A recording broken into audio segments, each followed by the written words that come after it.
Thank you for tuning in to the best parenting show on the internet, Post Daily Dose. It's the Post. It's the Post. It's the Post. The Post Daily Dose. It's the Post. It's the Post. It's the Post. The Post Daily Dose. It's the Post. It's the Post. So how you guys doing? Yeah, Thanks for coming and joining me. I was prepared to have coffee all by my lonesome. No way. Well, you know, the woman that does my trauma parenting, she canceled so she could be here. That's when I started watching your videos, and I'm going to be there too. So are you guys from Grand Junction originally? Wow, sort of. Wow, I'm from all over. Kind of, yeah. Okay. Yeah. How long have you been here?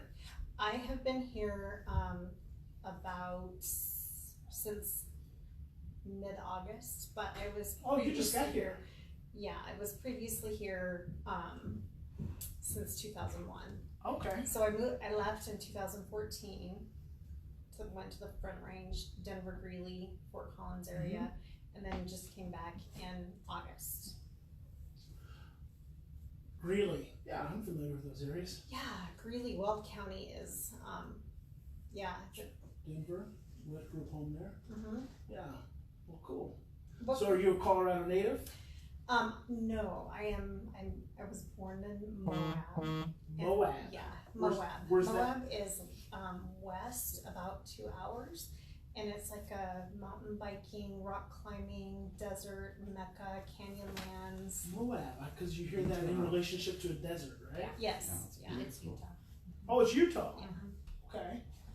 And then I moved to Montana for 3 years, and then I moved to England for 7 years, and then here I'm. England. Wow, Montana, then England. I'm actually going to move this right over there in that corner.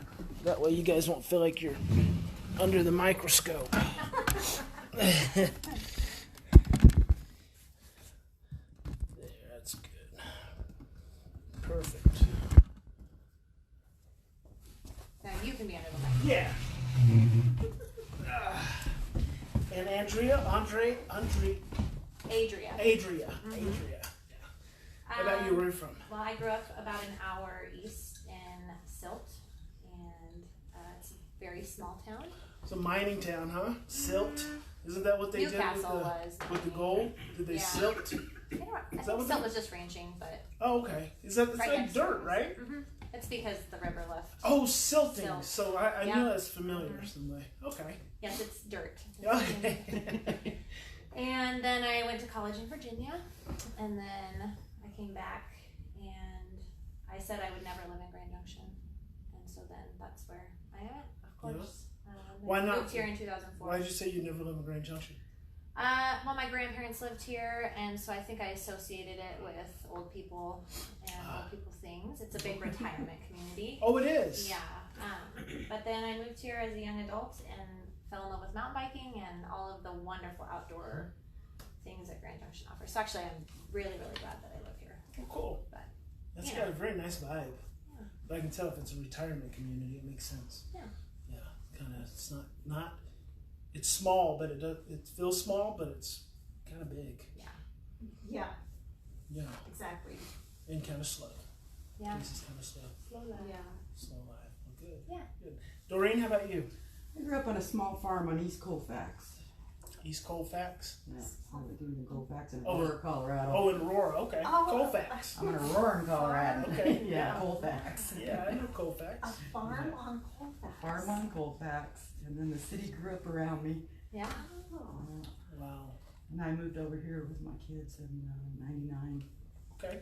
And since then. Mm-hmm. So yesterday, Doreen and I have been corresponding. She's been sending me messages on Facebook Messenger, and so I get some of those from time to time. And was your grandson was struggling? Had been struggling recently, staying in school or not wanting to go, or not He wanting doesn't to want to go? go, and he's Yeah. having panic attacks and anxiety. Yeah. How old is he? He's 8, 9 in May. So I suggested to Doreen to, I was texting her back. I said, in fact, call him right now. Just call him at the school and tell him you love him and everything's going to be okay.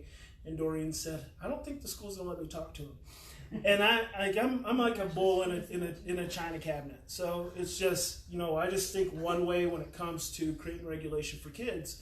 And I don't like to, think about all of this. So I'm just like, oh, well, maybe she'll do it, maybe she won't. And she did. And she's like, I can't believe they let me talk to him. Yay. And he had a great day. So I had to think about it for a long time because I really didn't think they would bring him to the phone, and I was worried about what he might be doing. They're doing the CNAS testing and stuff. Mm-hmm. But I caught him at lunchtime. It's even better time to catch him. Yes. During the testing? Absolutely. Really?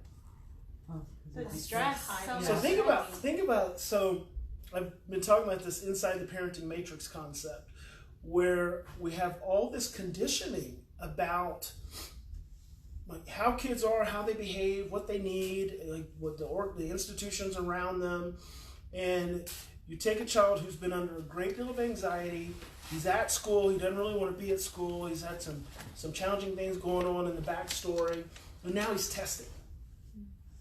And so our inside the matrix perspective is that no, we shouldn't interrupt his testing. Well, he's not concentrating. And so just a simple phone call from grandma that says, hey, I'm thinking about you, I love you, and I'll see you when you get home, completely calms his amygdala, turns on his oxytocin, helps his thinking come back online. So now he's no longer focused on all the other fearful things that are probably in the backstory of his life, and then he's able to be more effective in his testing. And that's why I always say with schools, if we as school professionals, which I'm not, but I've just spent a lot of time with schools, if we would focus fundamentally on emotional regulation, like first and foremost, then everything else will take care of itself, because children, they want to learn. I mean, we all can learn. The brain is an amazing organ, and we all can learn unless we're under stress. And the problem is, so now the big push is trauma-informed and, helping schools be trauma-informed. We can't be trauma-informed if we as adults are not trauma-informed. And that starts with ourselves. And so I taught a trauma-informed certification class, and it's like, let me show you where most trauma-informed goes wrong from the very beginning.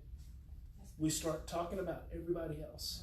Oh, yes. Yes. Thank And you. as soon as you start talking about everybody else, it's like that ship that leaves the dock and they're just off by a degree, and within 24 hours they're eventually off by like 180 degrees, and that's where we miss it from the first thing is. And that's for therapists, counselor, it doesn't matter. We just stop. We just do not start where it starts, and that's with us. And with our own regulation. And so Doreen, I think about having to call school. Think about how much anxiety parents have with having to call school. And where does that come from? That comes from our own school experiences, right? So we have our own school experiences with authority and, how those challenges, and it just goes in, and she has to overcome all that anxiety about calling to finally call to get the response to help the little person have a better day. I absolutely agree, and that I moved from the Front Range to really bring more of this stuff into Grand Junction, because I am a therapist. I do neurofeedback. Cool. And so I think that starting with ourselves is so important, and it's one of the most difficult things to help parents do, because they bring their kids in, fix my kid. But really, that's secondary. All fixing starts with us as adults. We're fundamentally responsible. Our children didn't ask us to bring them into the world. And So it's as simple as that. they didn't ask to be adopted. We have to. No, they didn't ask to be adopted. My best friend and I just had that conversation a few weeks ago. She was a little perturbed with her daughters about something, and I'm like, she was feeling upset because they had sent her a picture that she didn't like, and she thought they should be grateful, and I'm like, let's just be real honest here. And this is someone I've known since we were infants. I said, your girls, right along with you, have gone through all these things here recently. They've gone through some crap, number one. Number two, they didn't ask to be brought into this world. And so number three, you know they're good girls if they do something you really don't like.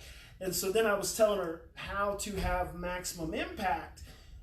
You have maximum impact in parenting, not by getting mad at your children and being upset with them, because as soon as you do that, you become a threat. So as soon as and it's so hard because, inside the matrix, we're all conditioned. It's punitive, punitive, punitive. And as soon as we get upset with our children and we become reactive and we go at them, then they become reactive and they become defensive. And as soon as they become defensive, they're seeing us as a threat. And as soon as they see us as a threat, all learning shuts off. Their brainstem just shuts down. You can't reach it anymore. Yeah. So they can't learn anything. And I said, if you didn't like the picture, that's cool. Because our kids do things that we don't like. But here's how you approach it. You go in, you smile, say, hey guys, that picture was kind of funny. Don't send me a picture like that ever again. It hurt my feelings. And they don't have time. Did you catch that? They don't have time to defend. You say, hey, that picture was kind of funny, smile, their brains relax, and then boom, you bury the message. That's all you have to do. They'll never send her a picture like that again. But see, we have all these imprints of, they got to be grounded, something's got to be taken away, they have to be punished. And as soon as we move into that realm, we arrest all possibility for learning. And any learning that we do establish is fear-based learning, which doesn't last. It's not sustainable.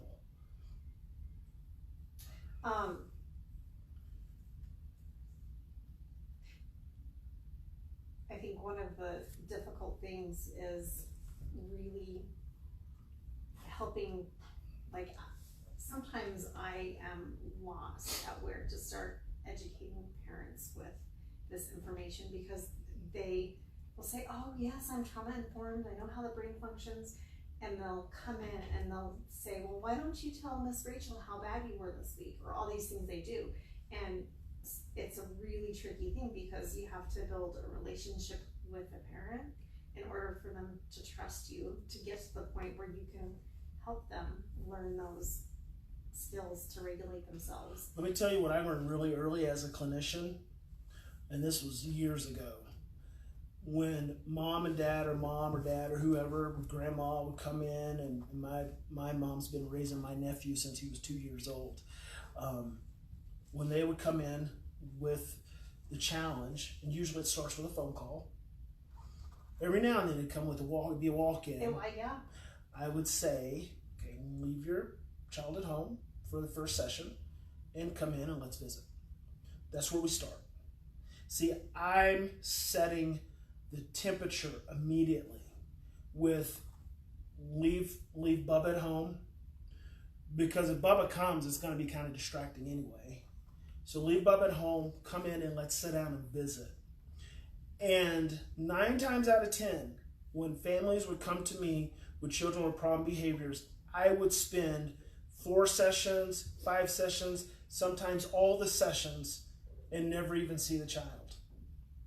Because once we got into it, and because my modus operandi and my operating philosophy has always been, mom and dad are the most powerful healing figures in the home. I am not.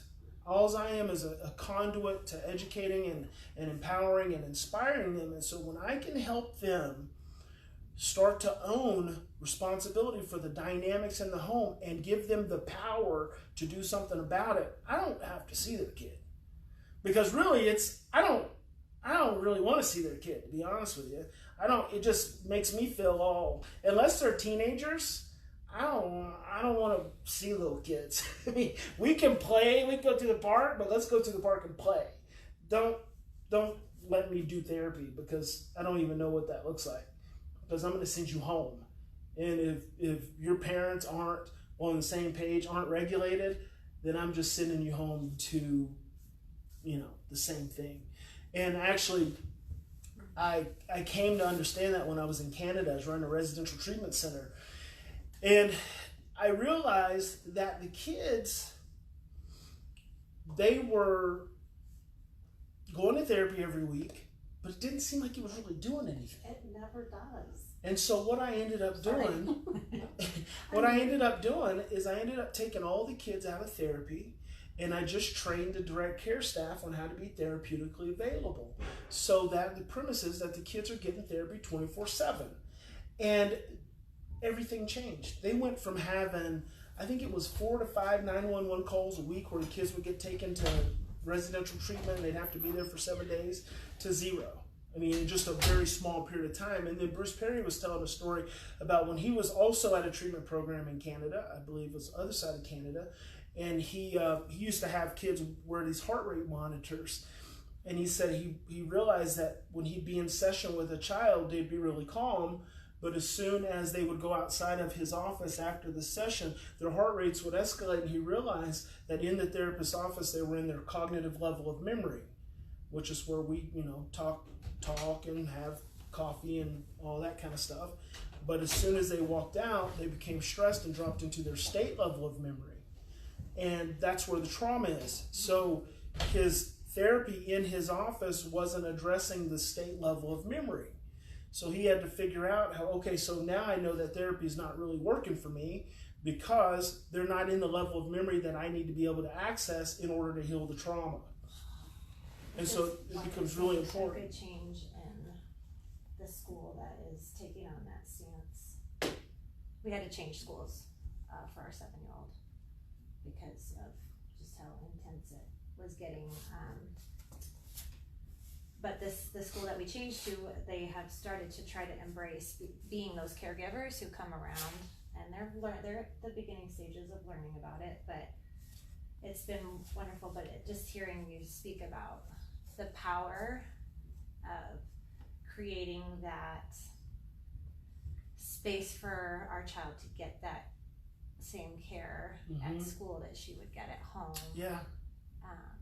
And then in addition, like having just all of the support. Yeah. How that's been. Well, that's how a lot of really great. That's how we create a community around a child. Yeah. Because the old paradigm of he's at school, school's got to deal with it. He's at home, home's got to deal with it. He's wherever he's at, they got to deal with it, and no one being on the same page. That's not a kid problem. That's an adult problem. Yes, that is a grown-up problem. Yes. All the grown-ups have to get on the same page, and if what you've been doing isn't working, you have to do something different. You can't just keep doing the same thing expecting a different result, and that's what we do in our society because of stress and fear. That's why we do that. The reason we do the same thing and expect a different result is because of stress. Because stress causes confusion, distorted thinking, suppresses the short-term memory. So we can't remember that what we just did yesterday didn't work. So we do it again the next day. And then in our distortion, we're like, you need to behave differently. But we're not behaving differently. It's just it's such a simple yet weird yet complex thing. And it's just not that difficult. I just mirrored your posture, which I noticed. I had to comment on it. It's very, That's cool. it was very specific Yeah. too. Like, oh. Oh, yeah, right. I wasn't even NLPing you. You weren't? No. What does that mean? Neuro-linguistic programming. People do that consciously. I'm not very good at doing that. I'm not very good at consciously. I feel like I'm not good at doing that at some level, because if I'm consciously thinking about my modeling you, then I'm not really tuning into you. Presence. Yeah, I'm not really present. But if I'm really present, it really doesn't matter. I shouldn't have to artificially mimic you if I'm present. And Dan Siegel talks a lot about mirror neurons. You guys know Chelsea Handler? No. The comedian? Never heard that name? Oh. Chelsea Handler? Late Night with Chelsea Handler? Maybe. She's a female comedian, real, irreverent. She goes against all those social norms and stuff. And I was reading, whenever I get to travel, I always buy the USA Today. It's the only time I buy the USA Today. I think it's the Inquirer for business travelers. And so she was featured in there, and she mentioned that she's been working with her therapist, Dan Siegel. And I thought, oh, that's Lucky fantastic. Dan Yeah. Siegel. Yeah, Wow. that's great. And how much he's Golly. helping her. Do you And know Dan Siegel? He is. he wrote a book called Parenting from the Inside Out. Is that it? Parenting Uh-huh. from the Inside Out. He's been around for quite a while. It's really good. And Really good the Whole stuff. Brain Child is a really wonderful one to start with too, because it's like a great introduction on the brain, and it has like a whole section of how to teach it to kids. Mm-hmm. That's super Yeah. awesome. And I just And read the the Yes Yes Brain. Yeah. Okay, I haven't even heard of those. Oh, Either of those just fantastic Oh, stuff. fantastic. What is it? The Whole Brain Child Oh. and the Yes Brain Child, and it really talks And about no drama discipline. and no drama discipline. It talks about the regulation states and the just the way the brain functions He's been busy. after trauma and fear, and how just to be more effective. I'll be right back. Overall is Yeah. This is Chelsea Handler. No, it's not pulling it up. Where do you work at? I'm in private practice. Private practice?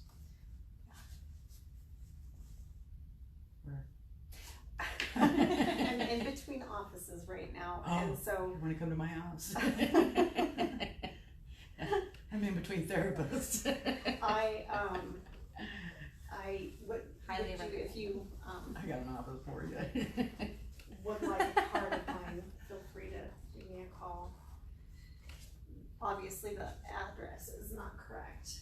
I was in a building where we didn't initially. We thought it was going to be really a great No feedback. yeah. Nice. And it ended up not being a good thing for everybody, because I work with loud kids that don't know how to like make their bodies quiet when they come in, and the person who is in the front office works with the elderly, and so it was just a bad Parenting mismatch. coach. Nice. Nice to meet you. Nice to meet you. Our rowdy team, which I love. I don't believe kids should need to be anything other than their natural state in therapy. I don't think that is that's a place to learn and to feel safe, and really that's all what I do. Sorry. No, talk.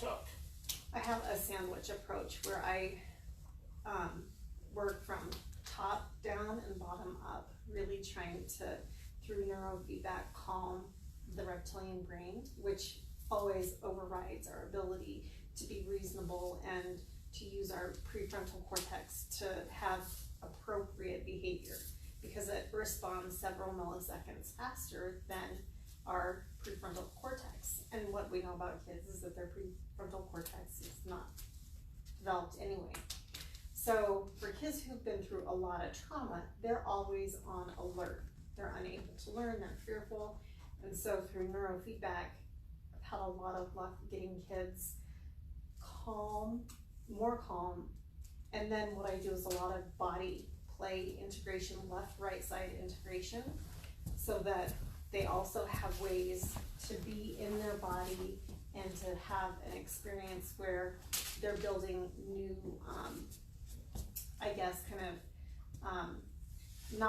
not only new neural pathways, but some new skills. And then I also work with parents. Okay, so one of the things I was thinking about with what Brian said, and then our experience working with a therapist as a whole family. So all four of our family members are doing this journey together. We all see Rachel separately, and then we meet and work together when we need to. But this piece that is so critical, that one, a different therapist that we had worked with for a long time, who knows you. Can you guys hear better? You let me know if you hear better. Sometimes I plug in this headset, yeah. It doesn't always work. Let me know if you can hear that better. Just give me a thumbs up or something. Here at Kiln Coffee on Main in Grand Junction, and had an opportunity to have a little private room. So this is actually not the coffee shop. This is the conference room inside the coffee shop. All right. I don't see a response. Yes, much better. Perfect. Yay. Thank you so much. Okay, so you were saying, Andrea. I was just saying, so my husband and I have worked with Deb Filio, who Yes, know Deb. very Oh my well. goodness, yes. We've worked with her for a few years. Where's via- Debbie live? She's in Boulder. Okay, I was to say I didn't Yeah, I thought so she was... we drove to Eagle, which is about an hour and a half originally, to meet with her, but then she moved to Boulder, so we just switched to coaching via Skype. Okay, And so cool. it was just parents, and we had a lot of wonderful success Excellent. from that lens of parenting. And then this last year, we had just some really difficult things happen within the school setting. And so then we were really in crisis, and we found Rachel in that time Awesome. to just meet with our whole family. But what Deb said early on was, like, even if you're doing neurofeedback, if you're not changing your responses, then you're just giving consequences from a calm place. Yeah. So, like, oh, I'm calmly still being punitive rather than working to shift our whole approach Yeah. and coming around. So that piece of parents and caregivers, teachers, all of the people coming around and saying that we want to do this. And it's super hard to change that. Like, that's what I mean, we've been working at it for 7 years, and I still will, like, fall into a moment of, like, wow, we're taking that away, and going, oh my gosh, I know, okay, I'm sorry that I... But that's the went parenting there. matrix. I mean, Right. that's the society we live in. You guys ever Right. seen that movie Inside the Matrix? With Keanu Reeves, yeah, a came long out 10 time years ago. ago. You should Yeah. watch that movie because there's this part where it shows, and it really is the vibration and the electricity that surrounds us all the time, which I call love, and you can't see it, but it's always there. Where there's this matrix system that just is always flowing, and there's so much negative conditioning, there's so much fear-based conditioning and stress conditioning. It comes from generations, Yes. right? So just the sheer fact that you make it through a day without yelling at your child or hitting your child is such a big deal from the framework of the evolutionary brain, because our brains are at the amygdala level are conditioned by generations of stress and fear. So interesting. So the fact that a parent can even begin a process of self-awareness enough to try to see a problem and then to try to do something about it. Research also says that anytime the brain encounters a problem, it actually starts to rewire to come up with a solution. That's really cool. But imagine how many times our brains are trying to rewire to come up with a solution, and we just keep focusing on the Right. problem. Yes. We just keep So the focusing brain on is the problem. trying to It's rewire, trying. but it also at the same time is not able to shift focus. Yeah, because we keep focusing on the problem. And so we keep reinforcing the stress instead of trying to work towards the solution. It's like the brain wants to do this for us, but we keep shutting it down. And also I learned this the other day. There is many neurons, and people have been talking about heart math, and a lot of people have foo-foo, and oh gosh, there's many neurons in the brain, in the heart, and in the gut as there are in the brain. Yeah. That's such a cool thing. I know. Because that explains the gut brain. Exactly. It explains the intelligence of the heart, and then obviously there's our brain. But what doesn't do it for our brain is that we have that prefrontal cortex that makes us think through everything. Yes. It's a blessing and a curse Yeah. all at the same time. Yeah. So, what are some ways that we can work on that shift then, or like being aware of our brain trying to rewire for solution Okay. versus getting stuck That's an in the excellent problem? question. So it's all going to come back to very simple processes, because at the base of it is the ability to trust. We have to be able to trust, because if we don't trust, we become fearful. Yeah. So as soon as we obsess on the behavior, and I always say we're a behavior obsessed society, because our amygdala is fine tuned to look for a threat.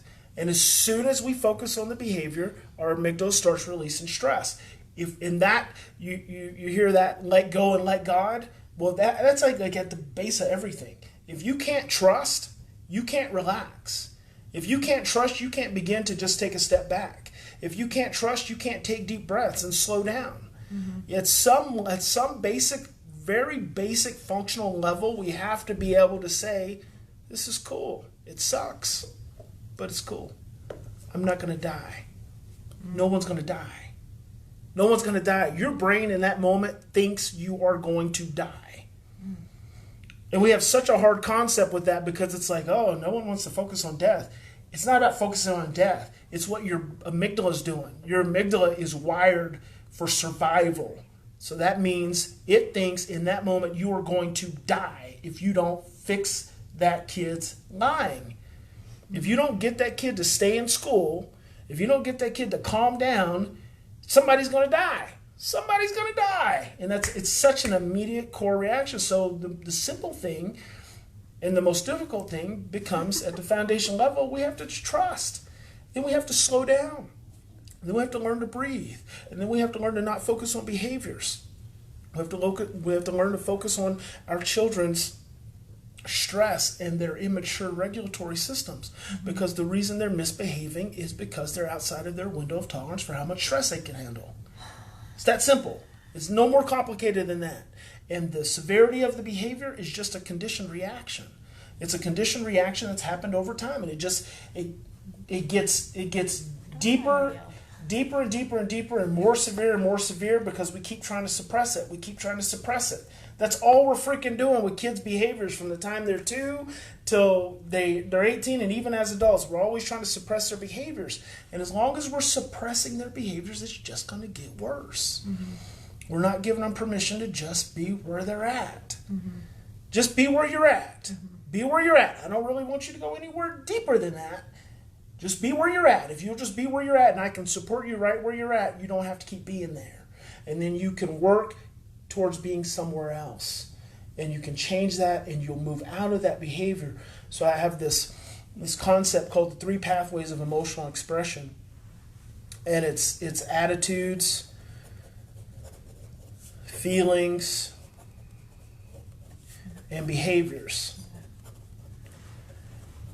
And then underneath attitudes and behaviors, it branches off into anger and depression. Which one? What is that branch under? Behaviors. So it's the 3 pathways of emotion. You have attitudes, feelings, and behaviors. And then underneath behaviors, we branch off into anger and depression. Well, in our society, attitudes are a threat. Just when we're kids, you can't express your attitude, you can't roll your eyes, you can't. No, you can't. Oh, it makes me so mad. Yeah, so then it gets suppressed. So if you can't express your attitudes, you drop into your feelings, right? And then feelings aren't okay because you can't talk back, you can't yell, you can't curse. None of that's okay. So then that gets suppressed, and that drops down to behaviors. Well, behaviors sure aren't okay. So we really up the ante when it comes to behaviors. This is where you get into hitting and spanking, and of course you get into hitting and spanking in all these areas too. But then we really start working on behaviors. But see, that's the thing. These are the only pathways that we have for expressing our emotion. Emotion is energy in motion. So the energy has to move. And if all we're doing is focusing on suppressing it, we're just burying it, and then it gets so intense that it only has 2 options. Anger and depression become your only 2 options. So you don't have any other option except to become angry or to become depressed. And that is the trauma triangle. If you're 6 months or longer in this level of stress, you're living in trauma. Your brain's changing towards trauma, towards fear, towards overwhelm. And this is where you get diagnosis and medication and residential treatment and drug abuse and alcohol abuse and cutting and all the severe behaviors that we deal with society. Disrupted adoptions and everything else. Right down here. Okay, so our community a couple years ago lost several teenagers to suicide within the course of a school year. And every high school was affected. And there's been a lot of work in our community to look and address some of this. I think the thing that's becoming really apparent to me, this is also my field is education, is just that we're not addressing that and how it looks in elementary school. That exact description, like exactly what you just said. Exactly. I remember once watching one of your videos about like how when the alarm clock goes off, how we like roll our eyes and grunt, and like that's a metaphor I give a lot to people to help that We're understanding like we do that as adults, we're full of attitudes. but it's not we like, have to be, because like that's we're how we bad shift. We don't have any other option. It's how we transition. right. It's and how we that's- transition. It's just such a powerful connection because everyone understands that, Yeah. and everyone has that experience of that, and it doesn't like nobody. You're not bad because you Just get that- annoyed that the It's the alarm goes off. conditioning of that Yeah. primal brain. Yeah, can you imagine Um, getting yelled at every time you like had to go cook dinner and you went and someone was on your ass about it? I mean, how bad would that Right, feel? You would right. never cook dinner. Never. You'd be like, I'm not cooking anything. You're not going to talk to me that way. But we're the adults, so we don't see how we are as affected as our kids, and we do the same thing. It's parenting on autopilot. It's Yeah. just unconscious, reactive, matrix parenting. We're just conditioned. Right. So it feels like to me a bit that we are addressing those bottom things now in the at the high school level: anxiety, depression, the trauma triangle. And I have an opportunity to be a voice in a situation where this is a super important.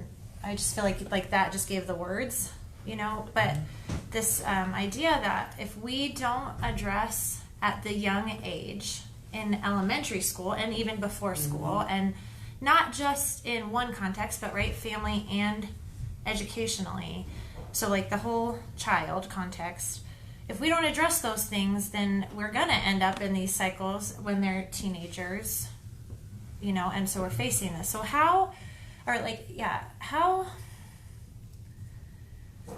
what resources, how do we get, when we have these opportunities to speak this to people who, maybe this is the first time they've ever even thought about, and who also are really in that trauma cycle themselves, probably. Right.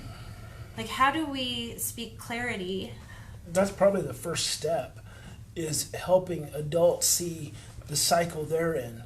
And even if it's not a trauma cycle, it could be just a stress cycle.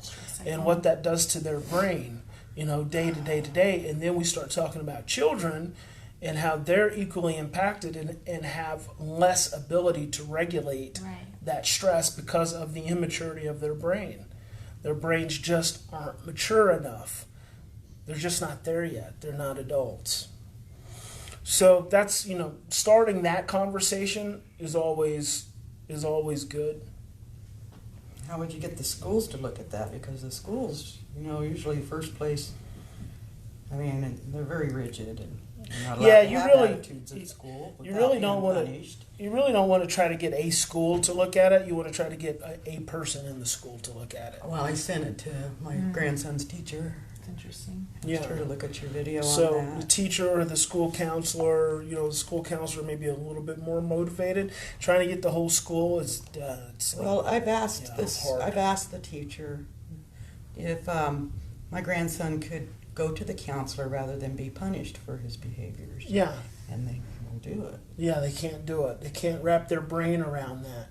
Yeah. So you're asking, can he be sent to the school counselor as opposed to just being punished for his behavior? And they see that. So recently I saw on, and I'm going to do one of my YouTube shows on this, on 60 Minutes, Sunday night, a couple weeks ago, last week, there's a prison in California that has taken all these inmates and put them in this pilot program where they're doing nothing more than relationship and relationship and relationship and love and relationship. And so far, I think it's been like 90 days, and the incidence of violence has dropped to zero. And then there's other people still in like Maine prisons, and I just saw this in Alabama, where they're literally, the guards are letting the inmates run the show. And there's drugs and there's killings, and it's just like the contrast. And then there was a guy who was saying, well, what about the punishment? These people have committed crimes, and they need to be as if being locked in a facility 24 hours a day, 7 days a week isn't punishment, because that's essentially what it is. But isn't the purpose of prison to rehabilitate? Should be. And we are seeing what rehabilitation looks like, yet it's contrasting with an old paradigm, an old matrix pattern of punishment. And so many socioeconomic factors that are so entrenched in our culture. Oh, yeah. It's just up against, but I love that concept of relationship, because that is the protective factor, that empathy, that I care for you, and so I'm not going to facilitate something bad happening to you. I'm not going to make something bad happen to you. I'm going to do my best to be in relationship with you. It's the only thing that's going to change the brain. Yep.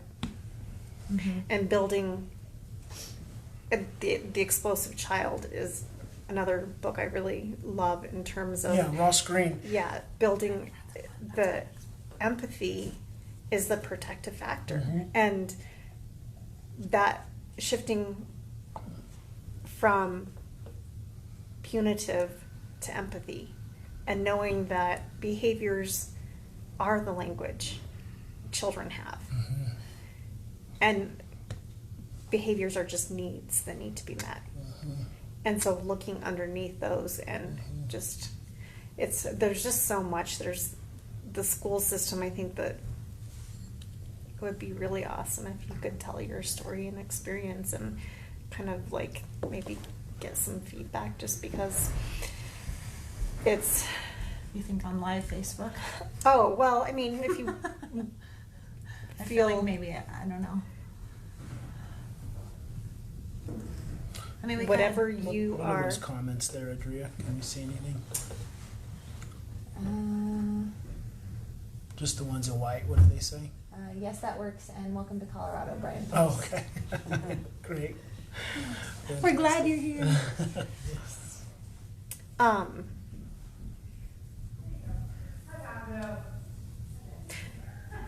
So I think that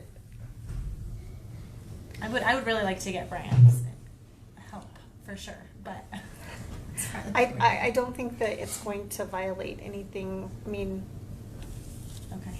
you don't have, there's no names or anything that has come into it, and I think it would be really a useful thing and helpful and healing for you, Okay. and potentially Could be helpful. you as well, because it sounds like the school system has been really challenging in getting your little ones, getting the support your little ones need to be successful and to progress. And if we can't get kids to learn to love learning young, they're so much more likely to end up in the prison system. And we were talking about this the other day. So it's such a core piece of all of this is the school system and creating safe schools. Yeah, so our little sweet pie, she just really struggled with a lot of anxiety, especially around like anything that would trigger like loss or rejection, or and so one of the systems early on that we saw was just like systems that were like surprise picking of someone else. She just really struggled to regulate, and we advocated for that even in preschool, just like, hey, like, can we get predictability? She just needs predictability. We need to know the day it's her turn, and really got a lot of pushback. And then that was, at a private preschool, and then in public kindergarten, sort of the same, just around some of the behavior charts that were public, because we just haven't used any of those things at home. I think I did really early on once with potty training, and then I was it might have been a Dan Siegel, I don't, or maybe it was our first introduction to you, or I just like the connections with like why that wouldn't be the way we'd want to, or how we'd want to have our child learn something that made sense to us. So we kind of dropped charts early on. So I just saw some really big dysregulated pieces around those things, or like friend issues, like if there was like a loss in a friendship or a conflict in a friendship that didn't get worked through. So we were advocating around like how do we support her in the school setting.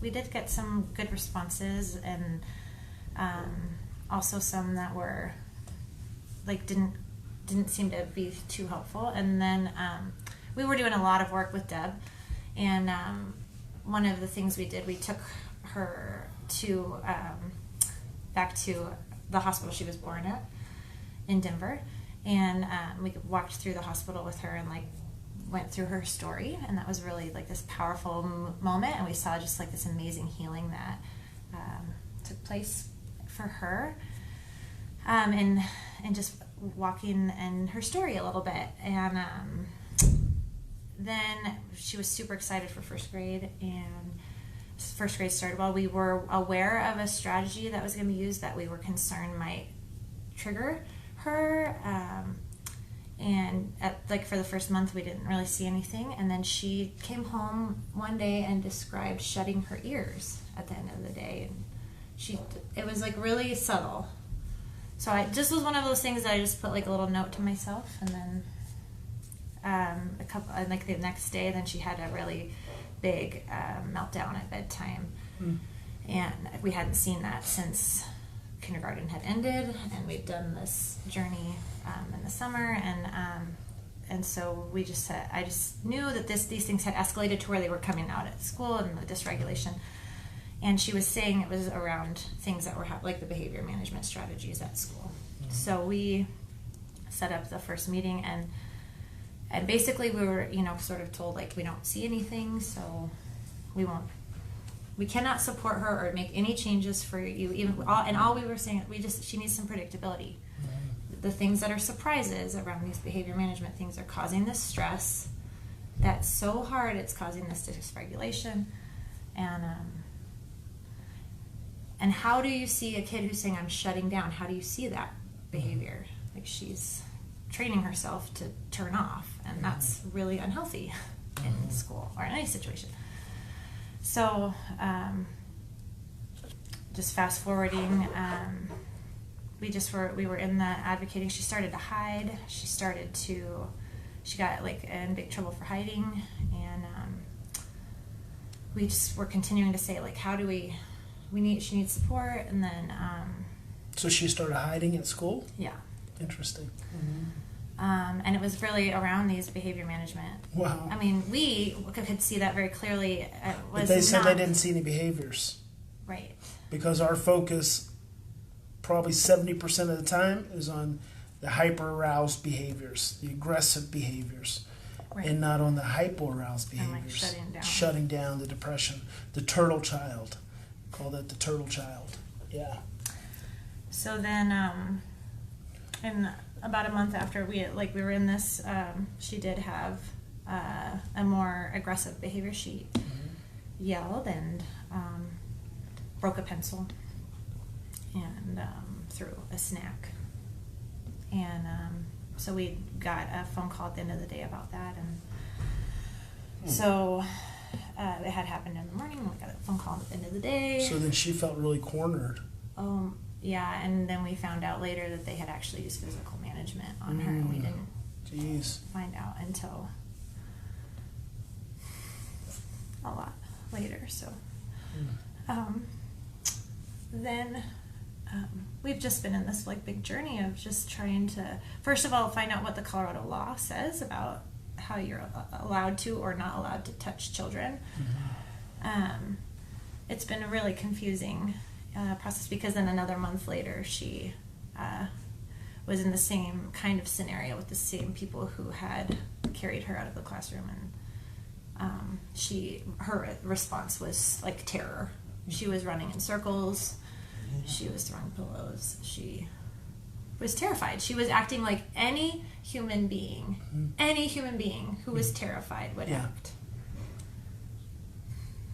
not like a broken person, not like a terrible person. She was terrified. You Not know? like a naughty person. Not like a naughty person. She just She was was in so fight. scared. Yeah. So it happened again, and that's when everything came out into the open. Really, it was after that, because she was able, in all her awesomeness, to help us understand that that's what had happened the first time and how she was carried. And so, yeah, we've just been in this really long, intense journey of first seeking like what happened and how what adult responses were a part of things, and trying to really come from a lens of understanding that everyone was probably in a stressed out situation. And but it did, I mean, she couldn't go to school. We had her go back for 2 weeks, and that's really hard to know that. We didn't know. She ended up hitting one of the adults in the second situation, so they suspended her. Hitting back, maybe. Well, So if you think about her reactions, so first she's freezing and she's shutting down, so that's the hiding, so that's a freeze behavior, and then she's running all around. You know, she's in flight, and now when you're finally cornered and you have no other options, then you fight, and that's when people get hit. And the sad thing is, we're not emotionally mature enough as adults who have been charged with the care of that child to see these patterns. Like we don't pay attention. We don't know. We don't pay attention. And it's one thing to not know. Right. It's another thing to not want to know. Right. See, that's a big problem. And so when we cannot see, when we just say we don't see the behaviors because those behaviors don't look like every other naughty child's behaviors, therefore they don't exist, that's like, really? That's the best we can do? I don't understand why the school doesn't communicate. I wouldn't have known my grandson was having panic attacks, except he told me.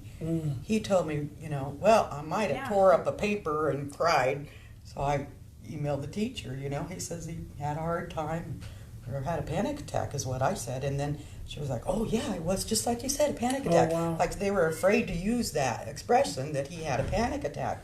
And then she went on to tell me he didn't just tear up the paper and cry. He slammed his binder down on the floor, he threw his pencil box at the wall, and then he tore up the paper and cried. And this stuff has been going on, and I didn't even know about it. They didn't even tell me anything. They're just punishing him for his behavior.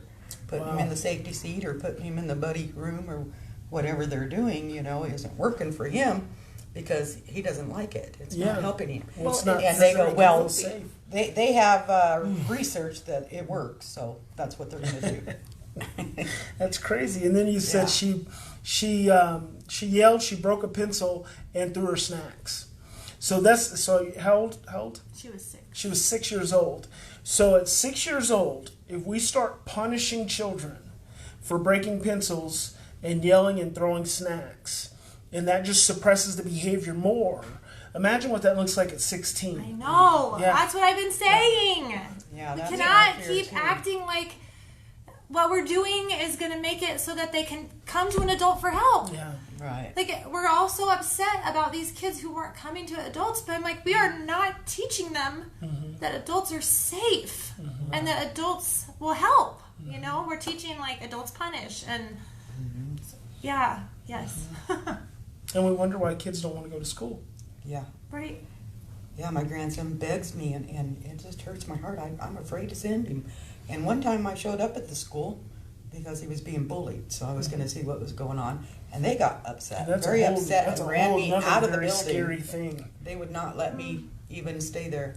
Yeah, I think the statistic was, I talked about this just not too long ago, but in Houston last year, there were 26 suicides due to bullying in one city. One city. I mean, that's... You got the dang governor or the mayor of New York wanting to lock up people and fine them for not vaccinating their children, because there have been 20 cases of measles, which are going to be cured and healed, but you got 26 kids committing suicide because they're being freaking bullied, and no one's doing anything about that. Like, what? The school wouldn't My do goodness. anything. I went home. I was so upset. I went home and called the superintendent. Then I got their attention. What's even worse, that's where Bruce Perry's at. So they have the guru right in their own city, and they can't get that figured out. So that's interesting. I like that you said the idea of being one person. You know, like sometimes it's just the voice It's too or hard the to try to ears change of a whole one system. person. Yeah, if you think I about, think there's a lot of power in that. yeah, it's too hard to try to change a whole system, and if you can And then just, it also turns on that fear and defense Yeah, and it's just all of too that, much. because I can see some of where we were in trying to advocate, trying to bring in the team, but the team wasn't ready. But Not that that's an excuse or anything, but just when they're in a position of power They have over the people who could potentially be that go-to, and it's a very sick system. It's the trust between parents and the system is broken, yeah, and I think not that to trust. it's just one Yeah. more broken relationship. Andrea, what's So- Vicky say? most adults do punish, including myself, because we don't know what to do. Yeah. Breathe. Clone yourself, Brian+Post. It's true. I think I mean, it's the not knowing what to, but it's exactly what you said too. There are lots of resources so we can start to learn slowly. And it is slow and it's hard. And changing that neural pathway change, if we want to try it for ourselves and understand how hard it is, then we can sit with our sweet little children and understand how hard it is. Exactly. You know? That's so important because it is changing. It is changing our physiology. It's not just changing our brain. It's changing our cells. It's changing our entire body-mind system. And this is why, in all my therapist training, I've always done. We always do our own work, because until you can go into that deep emotional place for yourself, you don't really have a framework for what that means to take someone else into it. Once you go into it, then you understand. I understand what it feels like for me to ask you to let go of those feelings, to breathe down into your gut and let go of that pain, to go down into your body and address your trauma, face your trauma, and put voice to that.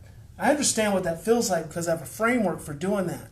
But if you don't understand that framework, then a lot of times you're just missing the hemisphere of the other person. Yeah. It just becomes left hemisphere to right hemisphere conversation, and then you're out of sync. So it's just like that stress in your chest right now, right there. It's like right there. You just breathe through that. Just breathe right through that. And there's lots of pain there. There's lots of grieving there. There's lots of ongoing stress there. And it's just a process. It's just a process of healing. And that's just where we have to be. And before you can get out of something, you have to get into it. yeah. So are we asking too much of educators? I don't know. No, they're just like people like everyone else. Right. And they're just as overwhelmed, and that's a part of why, it just goes back to stress and fear. I mean, it's the moment I think of having to do something particular for one child, I get completely stressed out because I've got 29 other children, Right. and it's stress because if you are regulated, you know that 25 of those kids don't need a thing from you other than a wink, other than a pat on the shoulder, a thumbs up. They don't want to be bothered. They don't want you to talk to them. They don't want you to touch them. They don't want you to have anything. They just want to show up and do their school job and wait for the bell to ring and go play, and then eventually go home and play some more. That's because they have regulated brains. Now, that may have changed over the last 10 to 15 years. It may be 20 of the 30 now. And so there may be 10 that are a little more stressful. But those are the kids you have to invest in. Invest in those kids. Invest in getting those kids regulated. You got to go? I gotta go put some money in the meter. I Right in 15 minutes. Gosh. I have an hour and 45 minutes on that thing, and then I'll cut out. So that's Which the is thing. why maybe at this new school that we've moved to, they are saying we're going to try to come around and do these certain practices for all kids, so it's not different for the 10 because it's. They could take this. They could model this freaking prison thing that they're doing. Yeah. And I'm telling you, whatever they're doing in that prison that's taking that violence down to zero is what could be going on in every school in the United States. Yeah. Do you know what is that place? It was on 60 Minutes. It was on 60 Minutes, and it was last Sunday, not this past Sunday, but the Sunday before. Okay. And I didn't look it up, and I need to look it up. So if you find it, but it sounds like it's just that same thing that you've talked about. I mean, relationship. It's the same thing. Yeah, that's why I get so excited because they're hanging out and they're feeling good, and they're just creating a relationship. Absolutely. Which is what we're made for, right? Yes. That's what we're biologically engineered to be in. And that is what keeps us safe. Mm-hmm. So yeah, so basically, I mean, we've been like just kind of floored by the lack of protection, really even built into law, like completely. I didn't know that, obviously, but I don't know that I had any context to know and understand, but how critical it is that we're starting to address these things, because I think we see it come out in adolescence, but what's the pathway all the way up? And that's where we have to start. Yeah. We have to start at 6 and 4 and 3. Right. When a kid's biting and can't get along with other kids, that's where we have to start doing something different. But we keep doing the same thing. Yeah. Year after year after year after year after year after year. Keep doing the same thing. Another interesting thing I learned recently is that being on electronics and gaming puts the brain in a flow state. And the flow state is the state between boredom and excitement. So flow is right in between excitement, anxiety.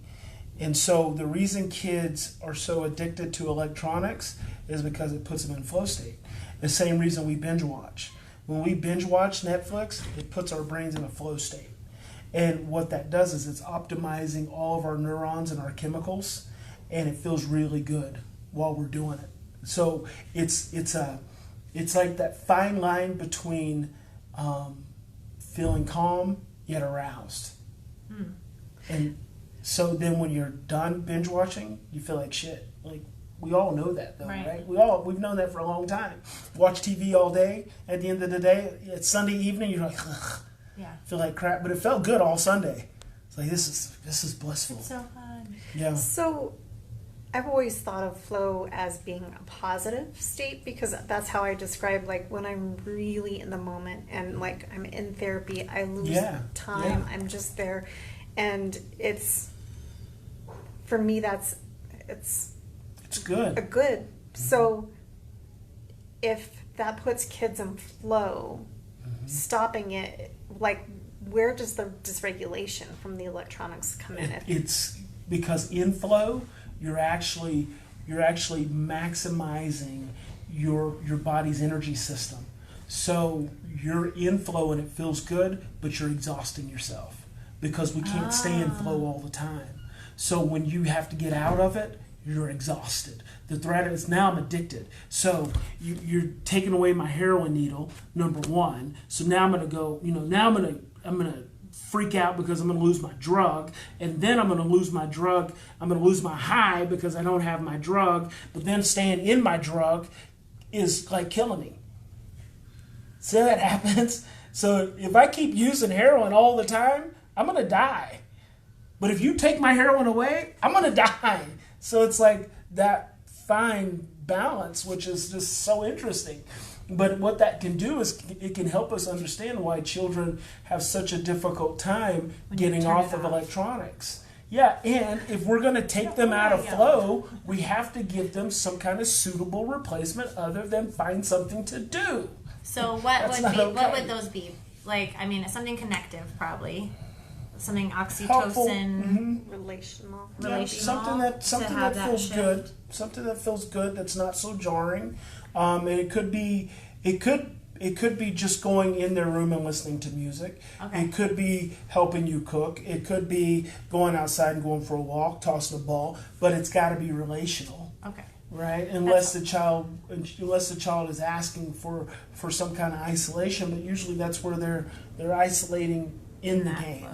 Well, that's one of the signs I can tell that that's one of the signals that I've been picking up on when our daughter is stressed out is like that craving for a show. Can I watch a show? Can I watch a show? Can I watch a show? So we've been trying to address those cravings with relationship instead of honoring the TV. Yeah. And then also wanting to give her some screen time because it's something she does really enjoy. But I just told the story last night. She got off. It was like she had a 12-minute window. She got off, and there was some kind of thing where she got mad and yelled. And then we went in, and I brought her blankie, and I sat down on the floor, and I just said, "Hey, you know?" She goes, "I don't know why I yelled." I said, "Well, you maybe felt mad," but it's cool to hear this. Because that is just like a lot of my friends, just the turning off the TV, then there's this big blah from any age of kid. Yeah.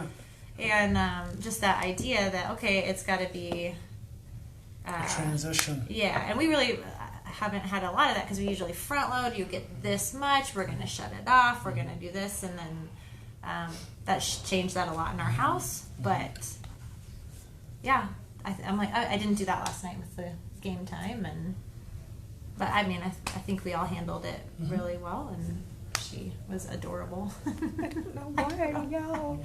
Well, because you were feeling upset, and sometimes we yell when we feel upset. And, that's really It helps to give them a heads up, 10 more minutes, 5 more minutes, and then they know to expect it. It's coming. Yeah.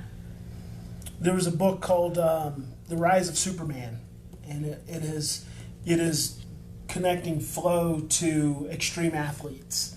And so the reason guys and girls like to surf big waves and ride skateboards and jump over the Great Wall of China and risk their life is because they get into flow and climb big mountains, ice-capped mountains all by themselves, because it puts them in a flow state and they're just going off of pure intuition.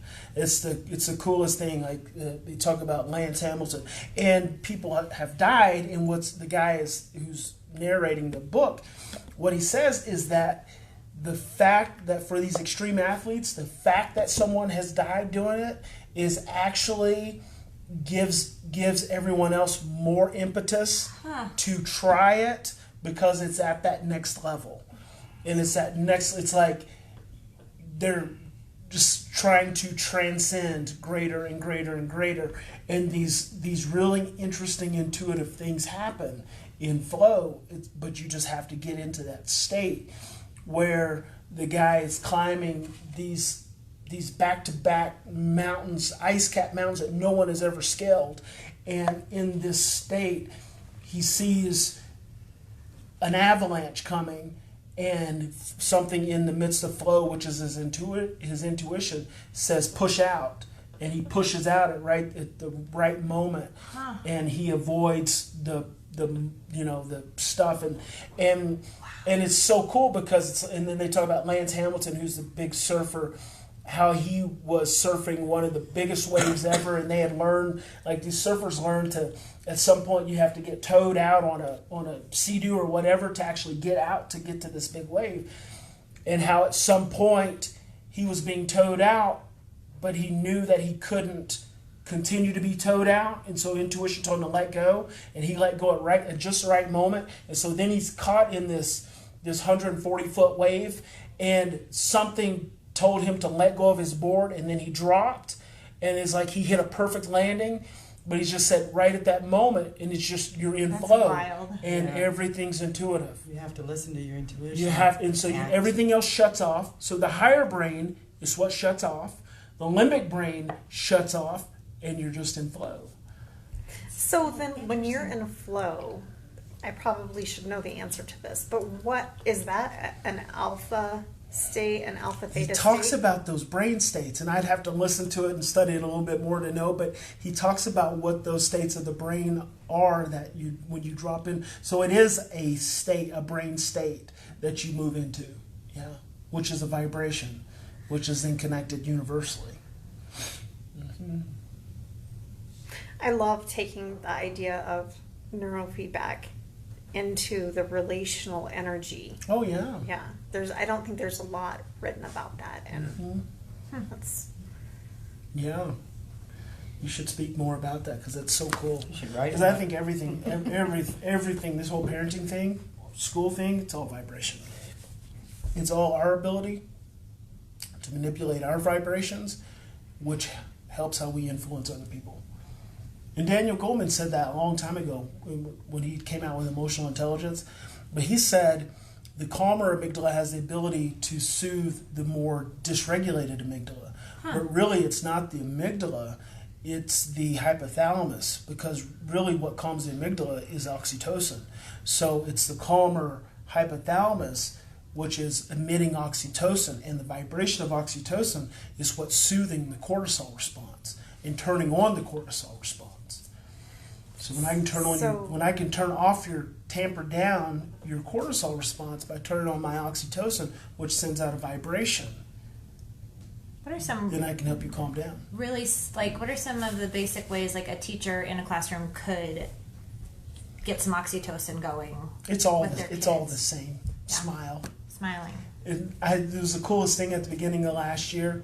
There was did you guys see the viral videos on Facebook going around that the teacher's giving dap to all the kids coming into the classroom no. first thing in the morning? So the No, kids are all the connection. the kids are all lined up. The teacher's there, and it was it was going around. They were giving dap to every kid that came in one by one, Yeah. and everyone was happy. That kind of stuff Yeah. is the coolest stuff ever. And then the other basic stuff like a pat on the shoulder. Making sure everyone's had some food, calming down some of the external noises, turning some of the lights down, giving warnings before things happen. Just basic stuff. Yeah. Yeah. We would think it's basic, but I'm not sure it's always basic. Yeah. I think I actually tried that. without It's so even knowing basic it. we don't think about it because we're always trying to be so complicated with everything. But it's all very basic. Right. The So human connection it's is simple. what produces oxytocin. Yeah. Absolutely. I was picking up my grandson, and we were talking to the teacher. I asked her a question. He said he had a different math paper, so I asked her. And she started going at him and reprimanding, in this high tone of voice. And so I just started speaking really soft. And then I noticed she lowered her voice. Yeah. And was Those calmer about Absolutely. it. It's not a problem. I said. Yeah. That's awesome. Yeah. Yeah, and I just, from watching your videos of it, it just came automatic. That's awesome. Calm her down. See, I find this so much simpler being a grandma. You just don't parent the same as a grandma. When you're a grandma, it's easy to be nice to the kids. Yeah. And nurture them because you do it from a grandma stance, Well, you do it from You're a not so place of emotionally, maturity. you got to be perfect or else it's going to make me look bad kind Yeah, of thing. you do it from more maturity, more wisdom. There's something truly to that as it relates to our brains, because your orbital frontal cortex is also one of the areas of your brain that's open for development throughout the lifespan. So it doesn't come completely online until you're 25, but then it continues to mature, which continues to help you override. So then you start to be able to override those amygdala reactions that come up all of a sudden. You're like, oh, I got all this experience that says, shut the hell up. I was a real mean parent. I Yeah. was like a drill sergeant with all them kids, I kept them in line. And Yeah. It just happens. Yeah, and I think that we have that. Well, it worked for me. I turned out okay, and I hear that Right. so much. It worked for me. And that's I just turned out justification and rationalization for parental guilt more than anything. Because then, it is great that it worked for you, and it's also great that you're choosing to, whether you are a willing participant or you're having to come into therapy, because there's a reason for that too. So yes, that worked for you, and that's great. But now you're in therapy with your child, and that's Yeah. great too. So now let's take it to the next level, Yeah. because you wouldn't be here if it had really worked for you. So, I am going to be applying for a job for next year that is teaching the young parent program here in town. I don't know that I'll get it, but if I were to really want to make sure I had a focus with those young, it's all moms right now, but could end up being some dads, which would be really neat. What would you recommend as being like the foundational piece for working with teenagers who are also, they're in school, trying to finish school, and they're parenting these little tiny people? Oh, so young parents. Who are trying to get their diploma. Who probably have trauma histories. I would recommend the same thing I recommend for everyone. Yeah. Learn about stress and learn about breathing and learn about oxytocin and learn about trauma. It doesn't change across the board. It's all the same. Teach the In parent. that order?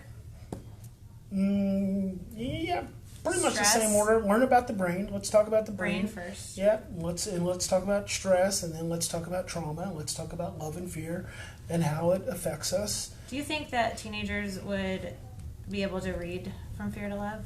Oh, Sure, yes. yeah. Yes, I feel like it would be a really good one with them. Yeah. Okay. Yeah. You know, And after I then read that, oxytocin? I apologized to my youngest son. He's 27. Cool. And I apologized to him for spanking him, hitting him, whatever, the way I parented him. And he was like, oh, it's all right, Mom, I learned, you know. Yeah. And I was like, yeah, but not the right way. Yeah. And Good it's for real you. important to me now It's that beautiful. I give this to my children, for my grandchildren, you know, that they Yeah. don't parent the way I did, you know. And my, I have a daughter named Leather. She's got a little girl that's 6, and she does these mean things to her, and I'm like, well, why would you do that? You did it to me, Mom. And I said, well, did it work? No. And I said, then why would you do it to your child? You need to find something different, you know. But like you said, we're programmed. Good for you. Just Beautiful run wisdom. through. And so brave. Yeah. Yeah, absolutely. It takes a You lot are of so courage, brave. Doreen.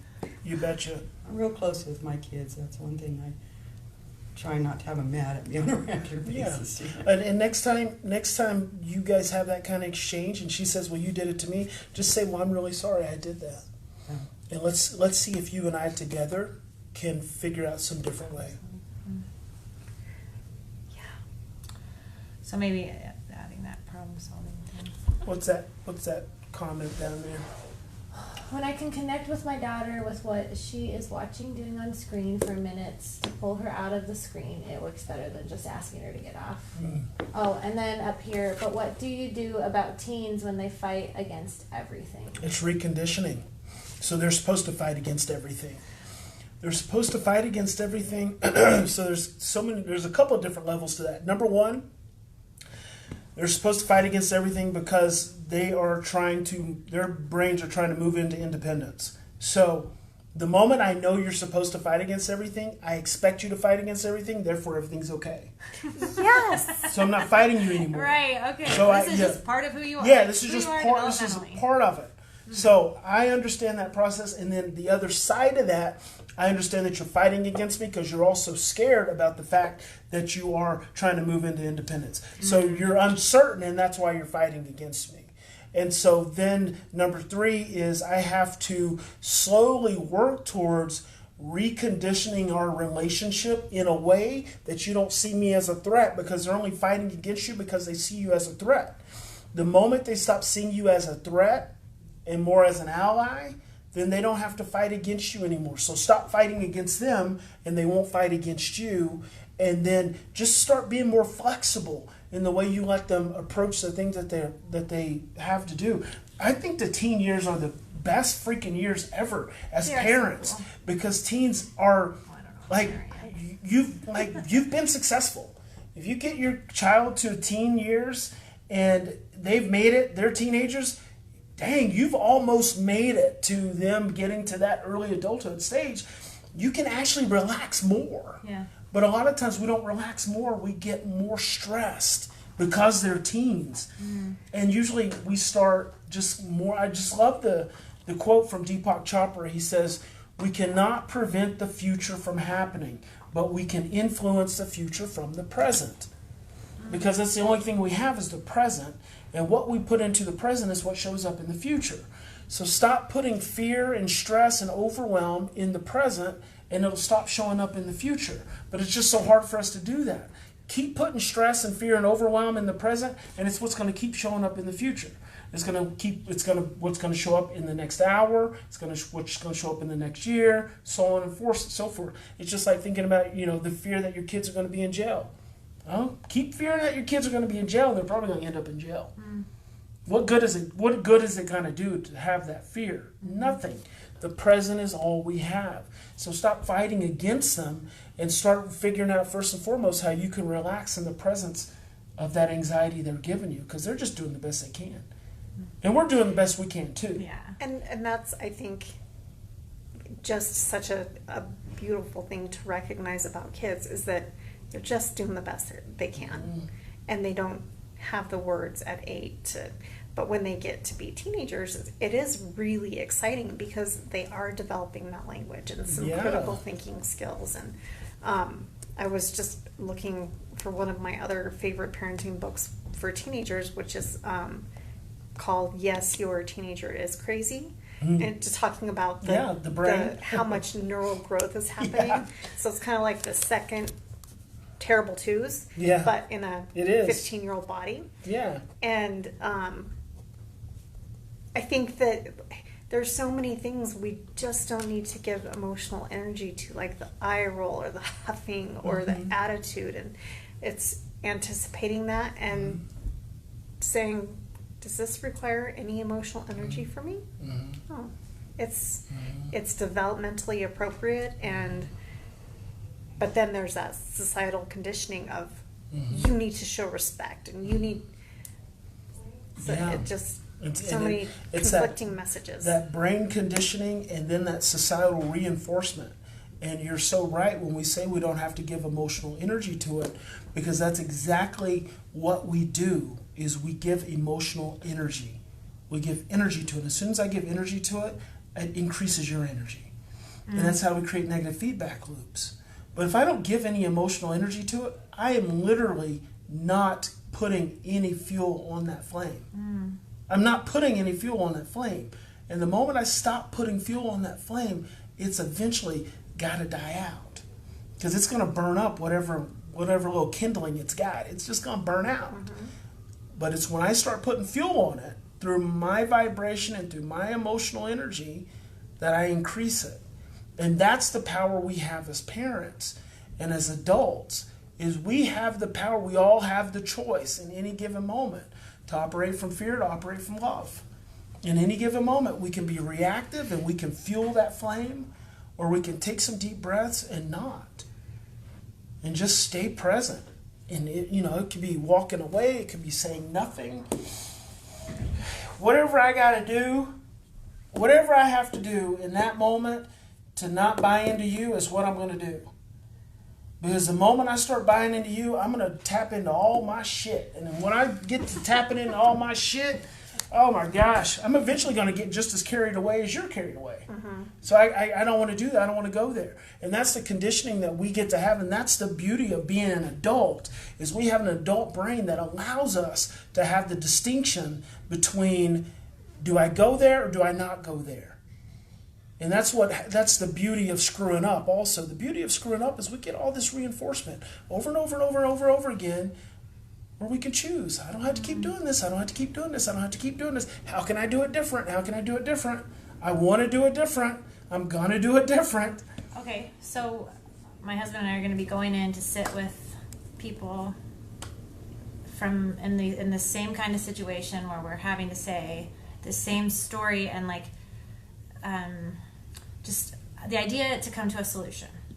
How do we make these changes? So what advice might you give us as we go? It feels like if we say yes to going and sitting at the table, that we are saying yes to the same thing we were doing and kept getting the same response. But that idea. What's the group?